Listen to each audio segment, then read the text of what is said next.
There's a crackle on the radio, a story to be told about banjos on the hillside and voices paved in gold.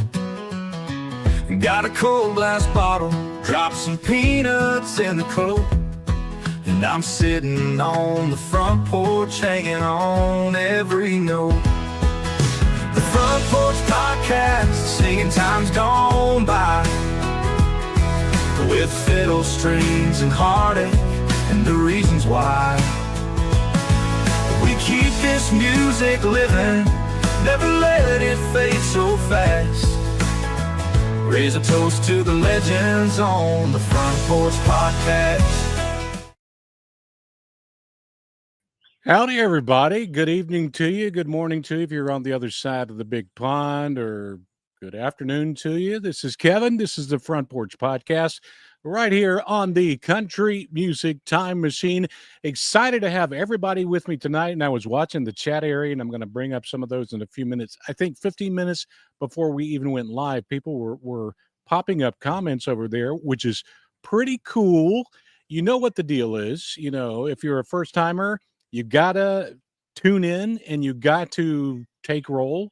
You've got to raise your hand and say, hello, I am whoever from wherever. We want to know who you are and where you're watching, because, you know, I just think it's so cool that so many people check in from all over the country and even all over the world sometimes watching the Front Porch Podcast right here on the Country Music Time Machine.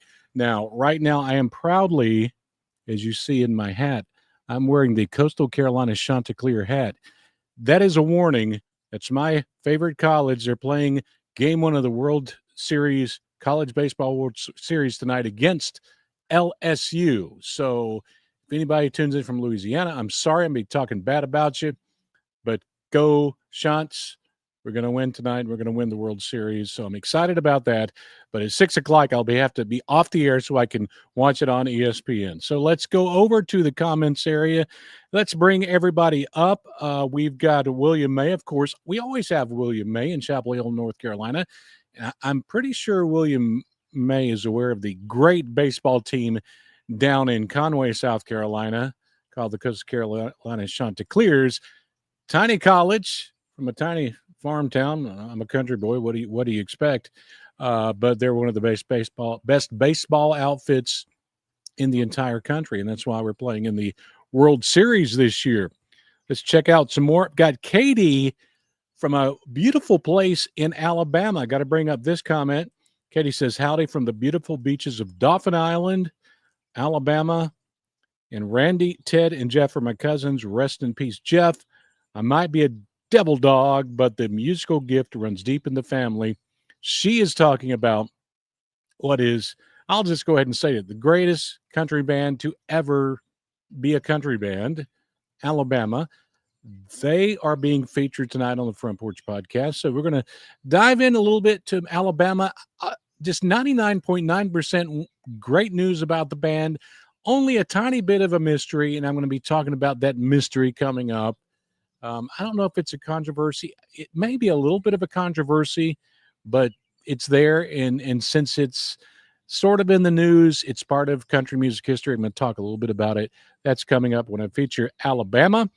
Let's see who else is tuned in. We've got Michael Murphy in Newark, Ohio. Maria Brown, as always. It's hotter than the blue blazes here in New Jersey. My favorite Alabama songs are My Home's in Alabama and Down Home, Lady Down on Love. Oh, there's so many great ones. They had so many number one songs. I thought I saw some folks from, yeah, I did. I knew I saw some folks from Tennessee here. We got Jeremy Goodman from Lexington, Tennessee, down the road from me, and also Tasha Miller from Lexington, Alabama, one of the best country music bands ever, in my opinion. You have a very smart opinion there, Tasha. We also have online tonight DDRR from Wisconsin, Joshua John, probably the smartest man I know about country music history. He keeps me straight. He's got a few things on the show tonight that you'll enjoy. Some good news, too. And he got it straight from Joshua. Also, this one, work account. I'm from Colorado. Are you at work?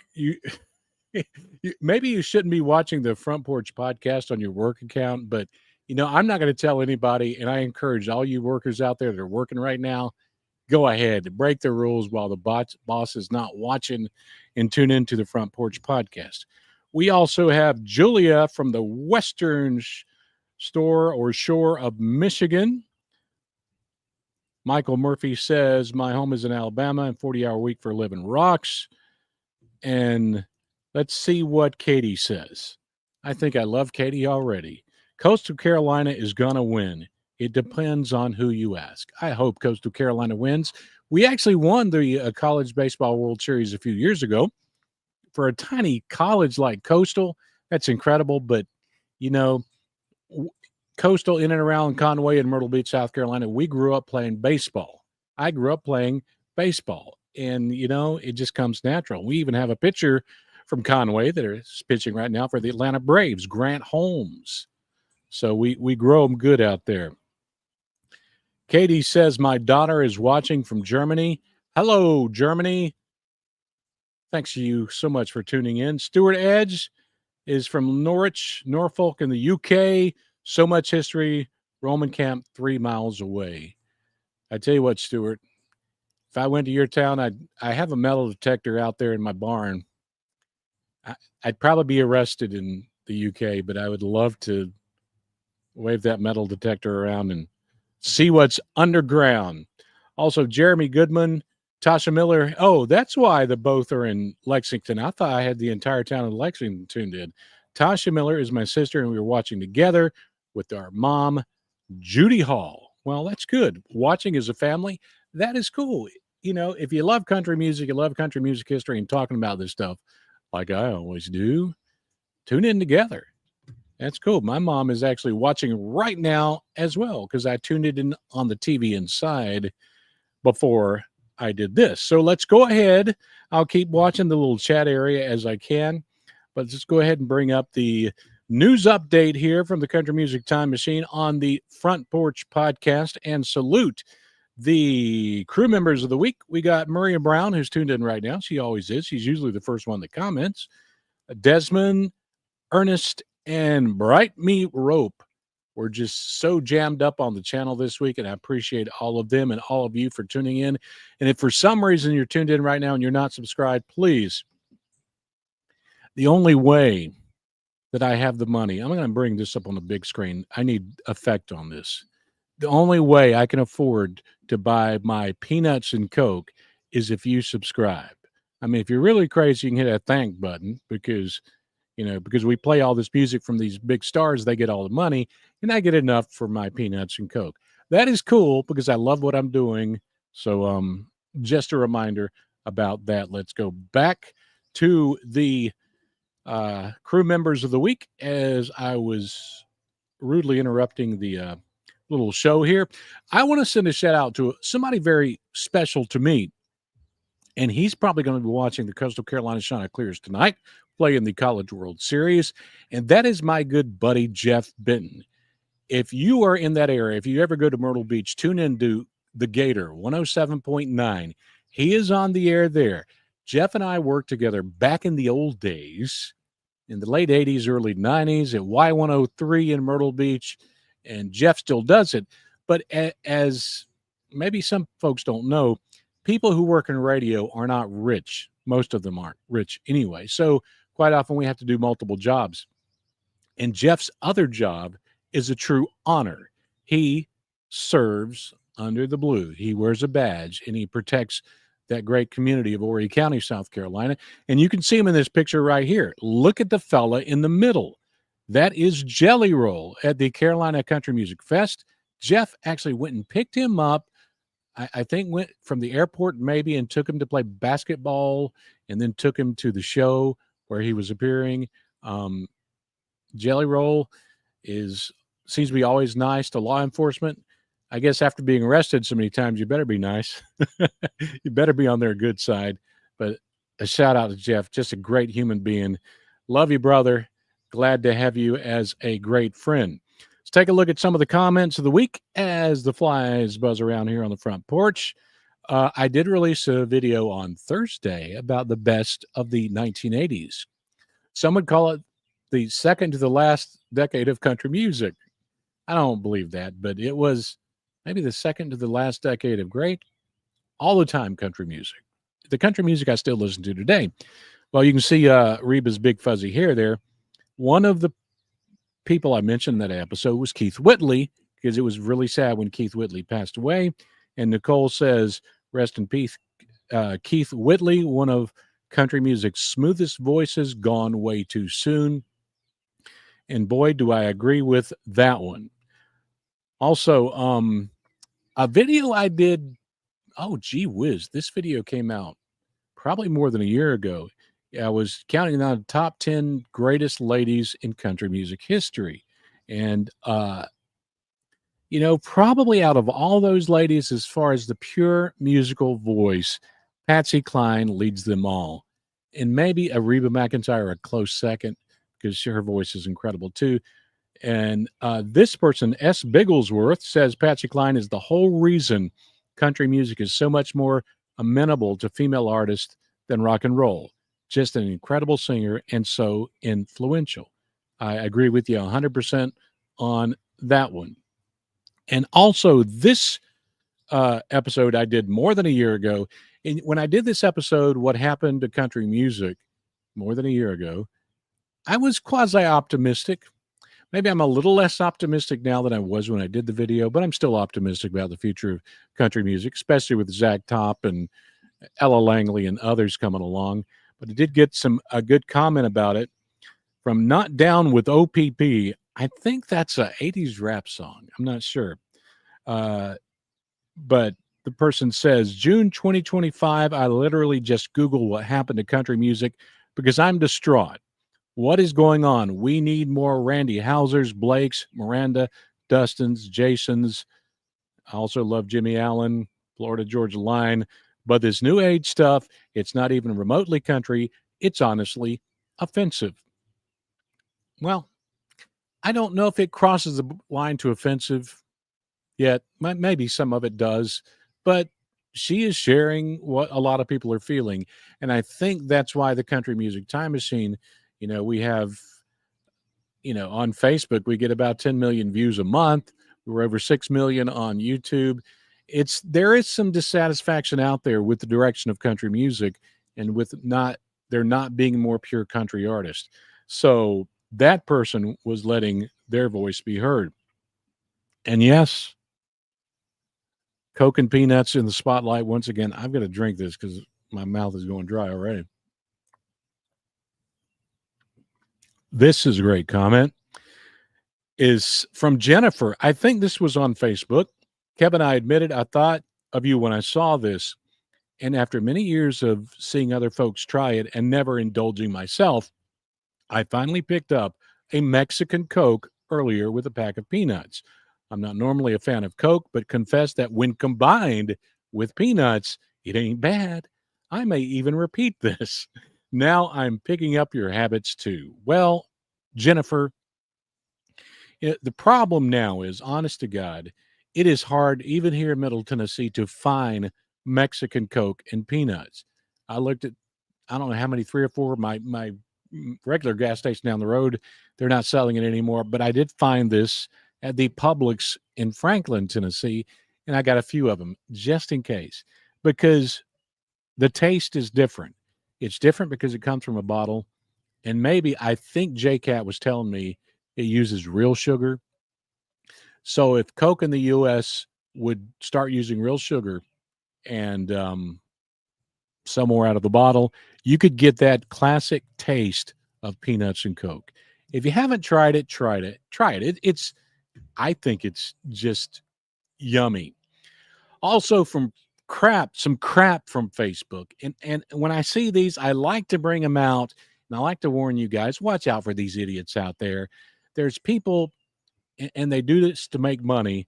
When the Country Music Time Machine puts something on Facebook, it's either country music news or country music history. It's not crap. Now, this is crap.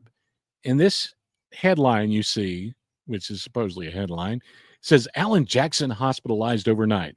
Fans gather outside in silence. If you look close enough at the picture, it is AI. There's no doubt about that. They do get the word Vanderbilt right, but if you zoom in on the picture over where the emergency is written, emergency is misspelled. I think there's an 8 in the place of the R. So don't fall for this crap. It is clickbait. Sometime when you click that stuff, you could get a virus. You sometimes even on Facebook they try to get you to send them private messages to hook you into some scam. Don't even don't click on this stuff because if you click on it, more of this crap will pop up. So the country sound can kiss my country ass. That's what I say.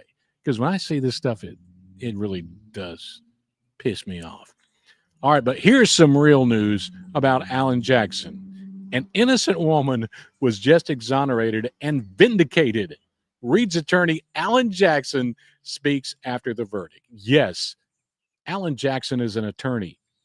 Not the same Alan Jackson that this fake thing you just saw was, but I have no idea who Karen Reed is. I'm not really I've been overseas the last 24 years and I'm not really tuning into some of this stuff that's happening. So, but I saw that her attorney was Alan Jackson. I just thought it was a little funny.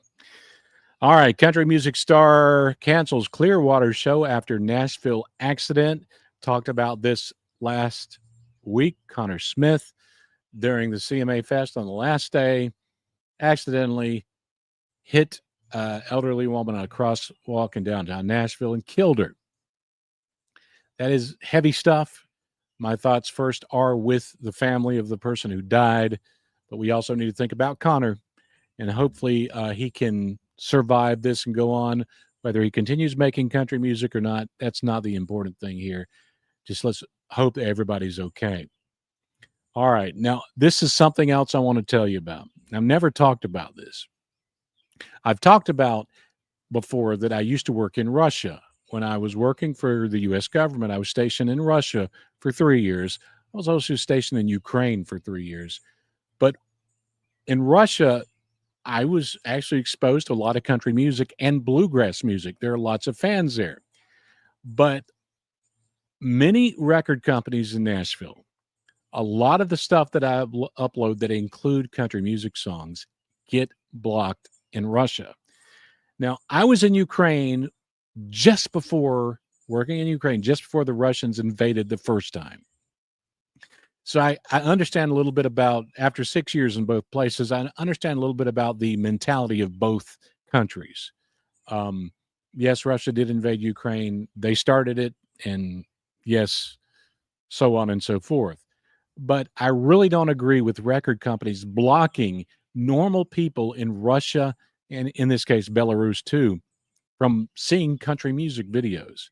You know, in the 80s, when we had the Cold War, I think one way the wall came down is we exposed the Russians to American music. But now, record company is getting political and blocking certain countries from actually watching country music. I saw that, and I saw that was a little bit crazy. All right, we go on. This is from my good pal Joshua John, who's the smartest country music historian I know. He told me this great story. Waylon Jennings' new album coming October 3rd, 2025, the first of 3 completely new, previously unheard albums compiled and mixed by Shooter Jennings. The recordings were captured between 73 and 84. You know, I really hope those songs are good. I hope it's good stuff because sometimes when we get these hidden lost recordings, we get them out. They're not that great, but even if they are great, a legend like Waylon Jennings may not get airplay anywhere because country music has changed so much. But hey, when it comes out, I'm going to be listening to it without a doubt. Here's a story I caught wind of this morning. The folks over at Big Machine Records announced, maybe it was yesterday, I'm not really sure when it was, about Dolly Crew. Dolly Parton has teamed up with Motley Crue. Now, you may think this is strange, But Dolly and Motley are on the same record label, which is Big Machine Records. And so for them to come together and do something is not strange. And Dolly can basically sing anything. I do have an issue with sometimes Dolly dipping her toe so deep into rock or pop music, and some of her pop music duets I don't really like. But I had to tune into this. I'm going to play this for you right now so you can also hear it. Let me find it here in my vast library. I want you to hear what Dolly Parton sounds like singing with Motley Crue. You know that I've seen too many romantic dreams of green lights falling off the silver screen. My heart's like an open book for the whole world to read. But sometimes nothing keeps me together at the seams. I'm on my way. I'm on my way. Home, sweet home. I don't know. What do you guys think about that? I also have an issue with Dolly being a member of the Rock and Roll Hall of Fame. That was always strange to me. Dolly's a country singer. She's famous for being a country singer. And I think she released a rock album, but there's probably other rockers out there that deserve to be in the Rock and Roll Hall of Fame. But I think it sounds good. And the cool thing about this song, this video, the proceeds are benefiting the Covenant House. And in and around Middle Tennessee, Nashville, the Covenant House helps especially youth in our neighborhoods who are homeless. So it's for a great cause. So rock and roll with Dolly and Motley, as long as they're doing it for a good cause, which is pretty cool. Go over to the as we look at the No Weed for Willie page here. Let's go to the comments section, and Michael Murphy is saying, go to Chipotle. They sell Mexican Coke. I don't think they have a Chipotle in the small town I'm in. And Katie is telling me that Karen was framed for killing her boyfriend, who was a cop. Okay. And Katie also was commenting about that blocking of Russians watching country music. Says it happens in North Korea as well. And it's a political thing. I just don't agree with them doing it. There's economic sanctions, tough talk, all that's fine. But music should be available to everybody in the world. All right, no more weed for Willie. Willie is famous for smoking a lot of weed. But when asked how he stays young on the road, he's going to be just down this road here, I think next week with Bob Dylan. He responded candidly, I can't smoke anymore. My lungs have already said, don't do that. So I don't really do anything now, much except a few edibles. So Willie ain't burning them down anymore. He's just chewing them down, I guess. And I want to remind you about this. Coming this Thursday, if I get my editing job done, got a special episode. Really, it's a tribute to farmers. I grew up on a farm, and it was an important part of my life, especially as a young boy. And I'll be featuring a special episode with songs about farms and farm hands and farm life. So think in your head, your head's like going right now, oh, I know, Down on the Farm, Tim McGraw. I'm sure you can think of more than I could. And I'm sure Joshua John could think of pages more than I could as far as farm-related songs. But I recorded that today, right out here on this porch. And that should be coming out somewhere around Thursday. All right, that's all for the news update. Now it's time to tune in to what's going on with Alabama.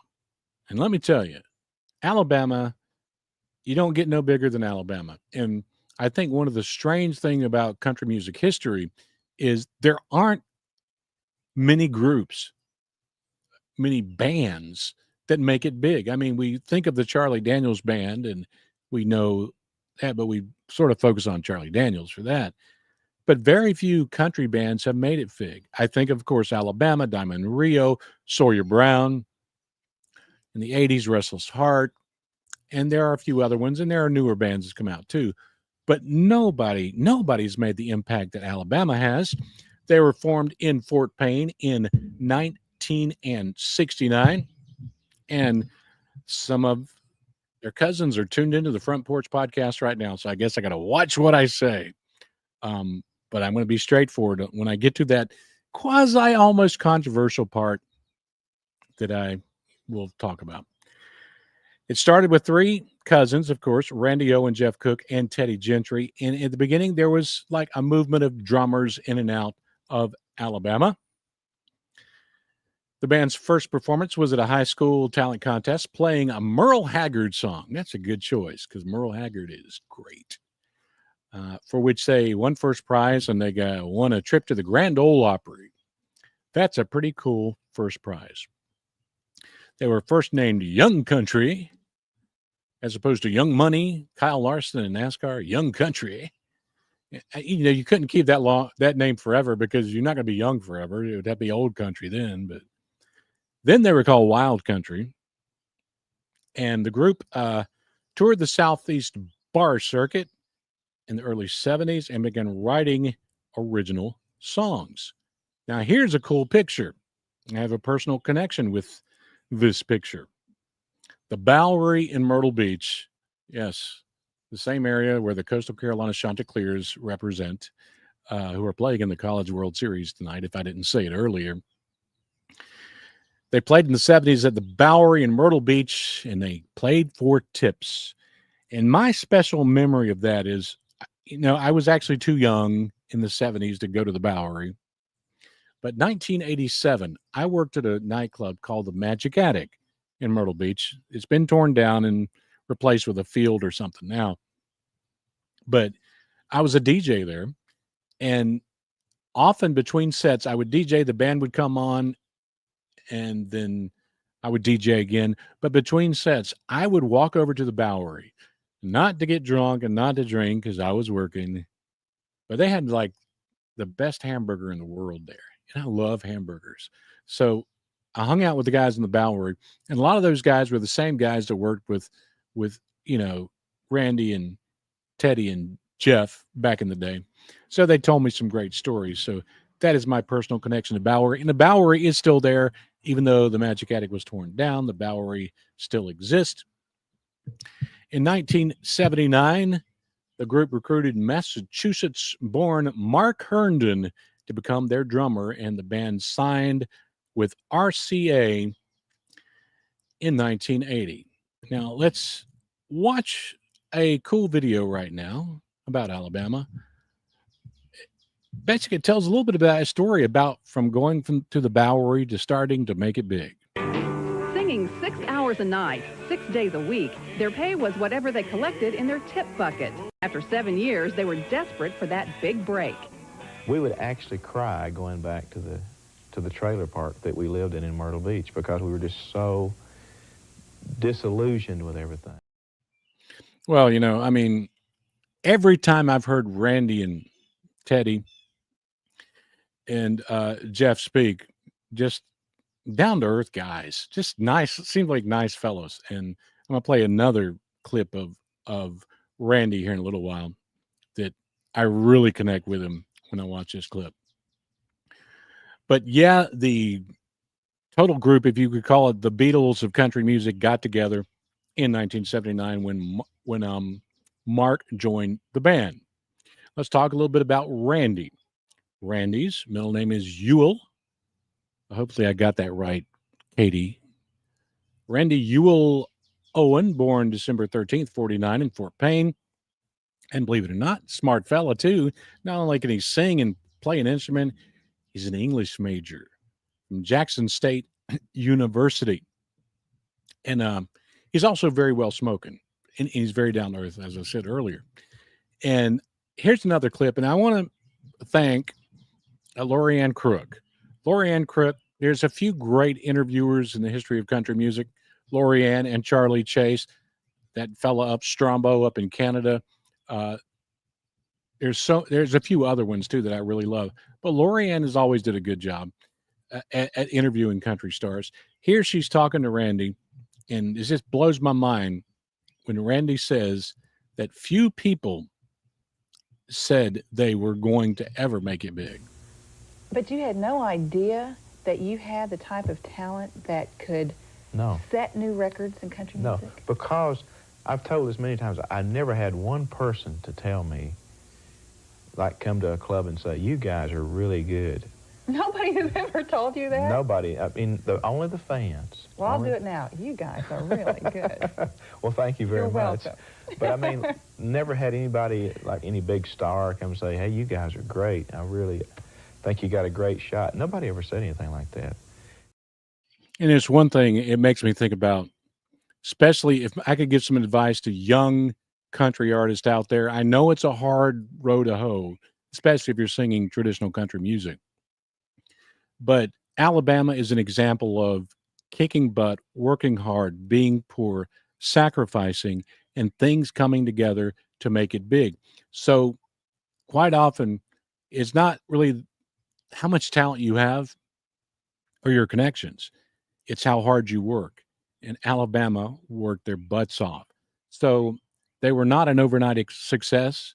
They worked hard. They got there through blood, sweat, and tears and years of playing at places like the Bowery and getting heard and getting the break they richly deserved. All right, let's talk about Jeffrey Allen Cook. He was born August 27th, 49 in Fort Payne. Also attended Jackson State University. And here's a cool fact about Jeff. Jeff and I have one thing in common. Jeff was a DJ at 14 years old. I was too. And that blows people's mind, but Jeff was too. And here's Jeff telling that story. I would come home from school, throw my books down, pick up a guitar. And I was playing lead guitar in a group when I was 13. And when I was 14, 3 days after I was 14, I got into radio. What could you do in radio at 14? I was a DJ. At 14? Yeah. Boy, did I sound funny. What was that like, being such a young kid, and there you are at the controls playing the music? Dig me, you know. Let's a Steppenwolf Magic Carpet Ride of the Jeff Cook Experience for Wednesday night. And I bet you still love that music. Oh, yeah. I have a great collection of it. Do you wish that during the 60s and the 70s, when the music was so different, that you were there? Yes. I know what you're going to ask, yes. Yes, I'm just about 5 to 10 years too late. And I have a great story to tell you about Jeff Cook. You know, I got into Nashville radio in the late 80s, early 90s, and I never met none of the guys from Alabama. But before I left and went to Nashville, I was working on that radio station in Myrtle Beach, and I got a call. Actually, it happened more than once. And the first time he called, I did not believe him. He he said, "Hi, this is Jeff from Alabama. How you doing, Kevin?" And I said, "I'm doing good, Jeff. How you doing?" I'm thinking, yeah, and I'm Donald Trump. You know, what can I say? But I didn't believe him at first. So he actually called back and said, "Kevin, I'm not lying to you. This is Jeff from Alabama." We talked a little while, and he called because he wanted to hear. Can you guess what song he requested? Think about it. He requested "Fire on the Mountain" from the Marshall Tucker Band. I'll never forget that, on the phone with Jeff, and he's requesting the Marshall Tucker Band. You know, back in those days, they didn't have an iPod or just a record collection in the bus or anything like that. So, you know, the best way to hear a song back in those days was listen to it on the radio. Great memory about old Jeff Cook. All right, let's talk about Teddy Wayne Gentry, born January 22nd, 52, also in Fort Payne. He says, "I ran a theater, I laid carpet, I bagged groceries, and worked on a farm." And Alabama is a rich to poor story, or excuse me, a poor to rich story. there are some country bands that are rich to poor, but Alabama is an example of being poor, growing up with not much, but making it big and then having lots of money. Here's old Teddy talking about going from poor to rich. How poor were you growing up? I was about as poor as you can get. It's not something that I'm ashamed of. It's something that the most important thing, I think, is love. You can have, I could have been raised with $1 million in my bank account, and it turned out a lot worse. But I told my wife when we got married, I said, I'm going to retire when I'm 30 years old and be a millionaire. But I didn't want to retire when I got to 30, so. Did you really believe that you could make yourself a millionaire by age 30? Yeah. Did you reach your goal? I don't know, you had to talk to my accountant. Sometimes I think I ain't got 15 cents. But, I guess on paper, by the time I was 31,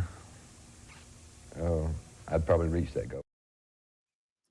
Well, yeah, he reached that goal and exceeded that goal as well. Great stuff from Teddy. And Mark Joel Herndon, born May 11th, 55, Springfield, Mass., son of a Marine pilot, wrote a controversial book about the band.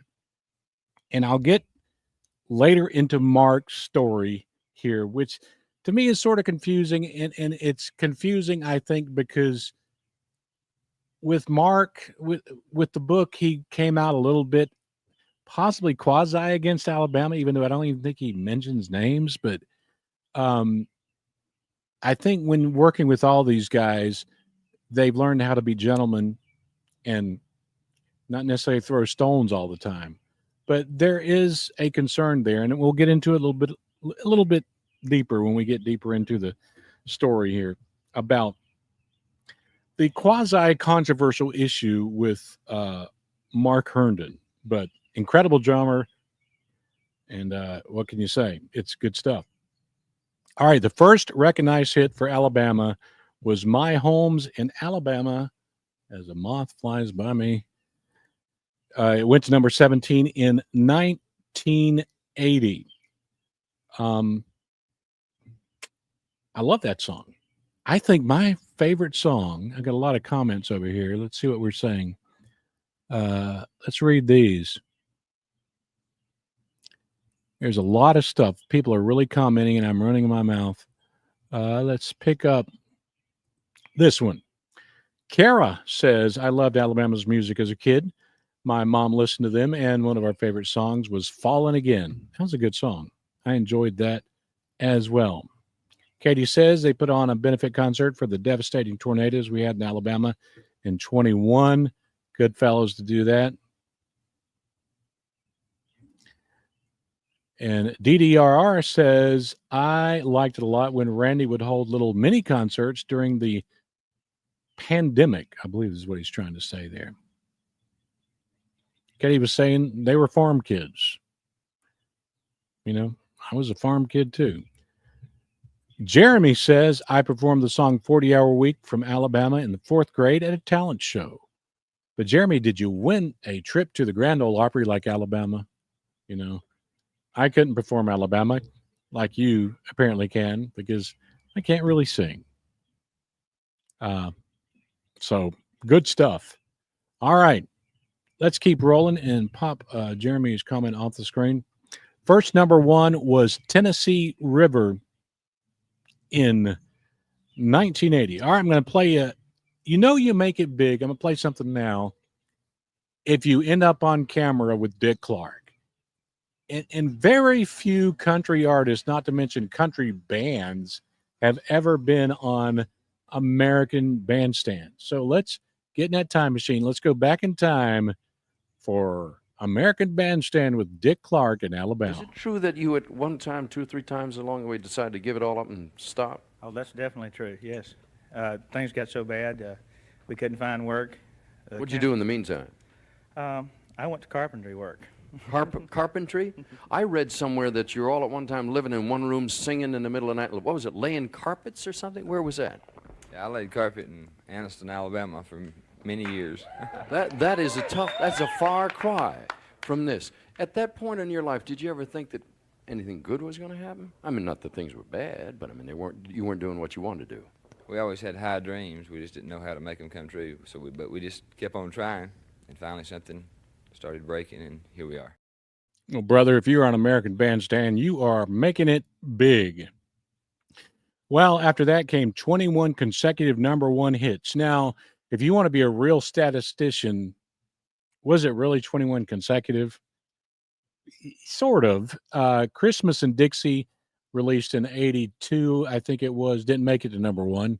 I have no idea why, because it's one of the greatest Christmas songs ever made. But if you just talk about the pure country stuff and not the special Christmas stuff, yeah, they had 21 consecutive number one songs. But like all groups and all artists, maybe except for George Strait, but I guess George Strait lasted a long, long, long time, and then things wound down. By the late 80s, Alabama's sales were starting to go down. They were still releasing hits, so I mean, they still had number one hits, but they were eclipsed by more traditional sounding country artists like Alan Jackson, Randy Travis, George Strait, and if the Bakersfield sound of Dwight Yoakam. And they still had hits in the 90s, of course, and we got some good ones. But if you ever get a trivia question about this, the last number one Alabama hit was called Reckless. Put it in your brain. You might win something at a bar one day if you remember that answer. And of course, in 2003 came the farewell tour. You know, it really gets to me because all these groups always have their farewell tour. And I think the Rolling Stones had theirs in the 80s, and they're still saying farewell. But yeah, Alabama had a farewell tour in 2003. It was the last tour with Mark Herndon. It wasn't their last tour. They say they're going in retirement, and they come out of retirement all the time. We are glad they do. But they did have that, and Mark was with the band, and then he was not there again. Because after that, Alabama drummer sued by bandmates. This happened in May of 2008. They sued Mark for $202,000 in money allegedly overpaid to him years after the band's farewell tour concluded. He won the suit. Now, I saw somewhere, whether this is true or not, I saw it, and it was actually, I think it was in the Tennessean newspaper, where one of the band members said that Mark Herndon was never a member of the band. He was a hired drummer. You know, I do have a problem with that statement. And we always say some things we regret, and I don't know if they regret making that statement. And it may be factually correct. He was a hired drummer. But when you appear on the cover of multiple albums and you're on the road with the same band for so long, from 1979 to 2003, you're at award shows together and you accept awards together. You know, I think Mark was a member of the Alabama band. Controversy there, I know, and I hope I don't piss off on my friends down in Alabama when I say this, but maybe I just don't understand the entire story, and I'm not hearing the entire story. And like I said, the guys in Alabama, in some sense, including Mark Herndon, are gentlemen. They like to keep it brief and short and are not trying to fill tabloids with headlines. So maybe one day we'll get the real story. I wish, they could all come back together. Not necessarily to play, but just to be together because they spent a lot of time together. But Mark did release a book a few years ago called High Road. And Mark had loads of problems with being high continuously, including when he was with the Alabama band. So there was a lot of friction there, as bands always seem to have. And he had a lot of demons in those days. And apparently since then, and we hope it continues, he's exorcised those demons. But in a sense, I do feel sad for Mark because I don't think he got the wealth that Alabama got. I know he was just playing drums, but he was part of what Alabama was, like it or not. According to Mark, he was paid as little as $45,000 during some of the group's peak commercial years in the early 80s, and then it went up in the late 80s. I was going to read that book, but it was not on Amazon Kindle, and I didn't want to order a hard copy and mail it here. And I really, honestly, I don't necessarily like these type of books because it may be entertaining to read, but I have this vision of Alabama that I love, of being a great band, a great group, and reading that stuff I don't know, may make it less for me. So if you guys want to help support Mark, and I'm sure that selling more copies of that book will help him, you can read the book if you choose to do so. All right, Alabama got back together again without Mark in 2013 for the Back to the Bowery tour. I love the name of that tour, especially as they're not forgetting where they came from and their roots. They did that in 2013. But sadly, as one commenter mentioned a little bit earlier, Jeff Cook died from complications of Parkinson's disease on November 7th, 2022. And, Jeff, only was he a nice guy. I only talked to him, I guess, twice because I didn't believe him the first time. But so really one time on the phone. But he was a super nice guy, down to earth. But the thing about Jeff was he could play anything that has a string on it.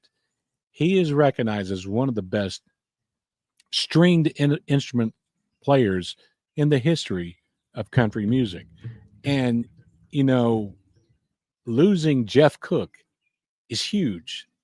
And here's a little clip about, the sadness and the impact of losing someone like Jeff Cook. Teddy Gentry, the bassist, says although Jeff Cook was only one part of their three-man band, his talents were far more. When he got where he couldn't go out on the road anymore, it was devastating to all of us. We had to hire 3 people to replace one guy with. He's so talented. I mean, he was a great guitar player, but he did it effortlessly. From guitar to fiddle, Cook did it with ease. And when he wasn't cranking out a #1 hit, he was filling the room with laughter. If he didn't have a joke for you immediately, then something was, you all right, Jeff? Cook lived his life with the same passion you hear in all of his songs, leaving a lasting legacy on his bandmates, his hometown, and the entire country music world. Yes, we'll always miss Jeff. And the thing Teddy was saying there was he did the work of 3 men, but not only the work, but it's like having 3 super talented musicians in one man. That was Jeff Cook. And he died too young. It's sad that he had to leave us. And we'll always remember Jeff Cook, because without Jeff Cook, would there have been really an Alabama? So what is the legacy of a band like Alabama? I love that album, Just Us. Could be my favorite album. My favorite Alabama song, actually, is Feels So Right, because it came out when I was a young fella, and I was just like, I was ready to date girls, and I was like, if I could only sing Feels So Right to them, they would want to go out with me. I don't know. They don't make really good romantic songs anymore, and that was just an incredible, off-the-charts, killer romantic country song, which, like I said, are few and far between. But they've been copied or attempted to be copied by multiple bands like Restless Heart, Shenandoah, who's great, Exile, which came around and actually in the late 70s. So I don't know if there's much copy, but, they were never as big as what Alabama was. Diamond Rio, Lone Star, Ricochet, the Mavericks, to name a few of the bands that were inspired by Alabama. Alabama had 33 #1 hits on Billboard, probably more than that, because back in those days there was other charts too. 21 consecutive #1 singles, 77 total hits. And I guess the biggest award, the most impactful award, is Alabama is the only band to have ever received the ACM Artist of the Decade award. And that's totally deserving, because especially the Alabama music of the 80s shaped country music in the 80s. Whether you're thinking about High Cotton or Feel So Right, Loving the First Degree, My Home's in Alabama, so many marked that decade as being the 80s and being great. That's why we loved them so much. And, and they won that great award, the Artist of the Decade. Let's go ahead and go back in the Country Music Time Machine to that award show and hear their acceptance speech after winning Artist of the Decade. Our first standing ovation.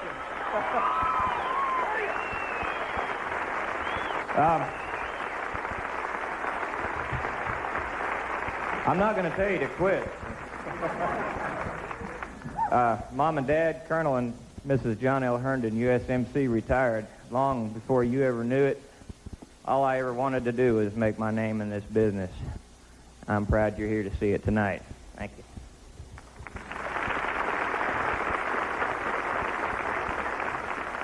I think whether it's a ball team or a band, I think the most important thing is the coaching, Mr. Dale Morris and Joe Galani, Harold Shedd, and the support crew, the guys that get on the bus every night and sleep 3 or 4 hours, get up, put all the stuff back up again, and have to make sure it works. Thank y'all. We appreciate it.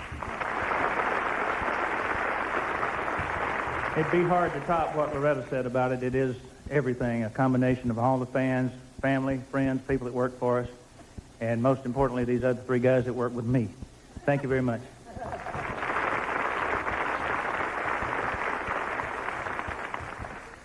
I'd like for us to accept this award for all those artists that have deserved awards, but have never won awards.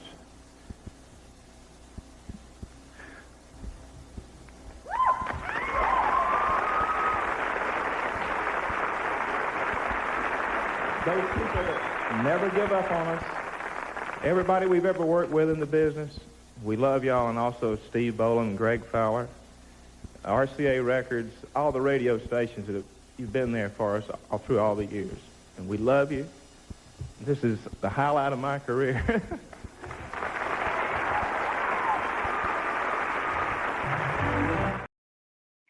That is incredible. Who would have thought that Randy Owen is a prophet? He just said something in that speech when he said so many artists deserving of winning awards. And look at nowadays, we have great country artists that are not only not winning awards, artists that are not singing country are winning the country awards, but some of them aren't even being nominated. So great vision there from Randy. We love Alabama. Now it's almost time to close out here, but I want to play one more clip for you. And this is from Randy Owen, because when you go through those high times of all the decades of being on top of the world in Alabama, some people think that's the greatest thing in the world. But you know what? It is not. I was on the road for 24 years overseas, living in some of the biggest cities in the world and some of the crappiest ones in the world too, working for Uncle Sam. And while I enjoyed my career, that was not the highlight of my life. The highlight of my life happens right here around me on this front porch with my friends and my family. And I love this clip because this is where Randy is talking about what is his heaven on earth. This is where my soul is. That water, that air. I guess that canyon has a different flow of air and everything when you get down in there. The trees are humongous. The fish are huge. Me and Daddy used to get up at 4:30 and go down through here and check our basket and get the fish and bring them back out. I can go back just instantly and be the kid with the dirty hands, the kid with the bare feet.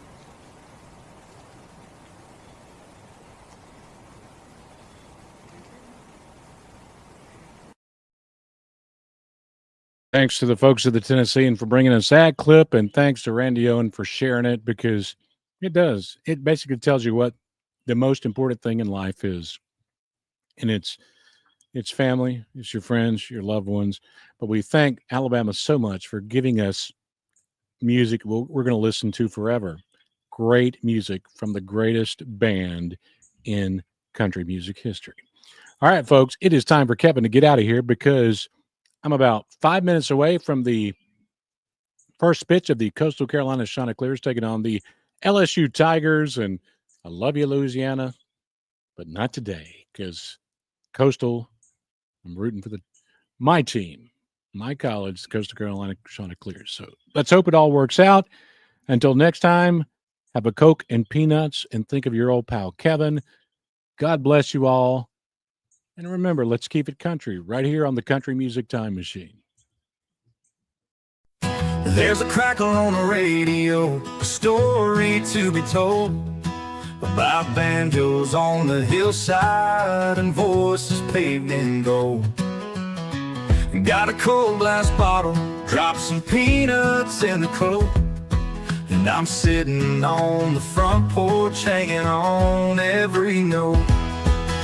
The Front Porch Podcast, singing times gone by, with fiddle strings and heartache and the reasons why. We keep this music living, never let it fade so fast. Raise a toast to the legends on the Front Porch Podcast.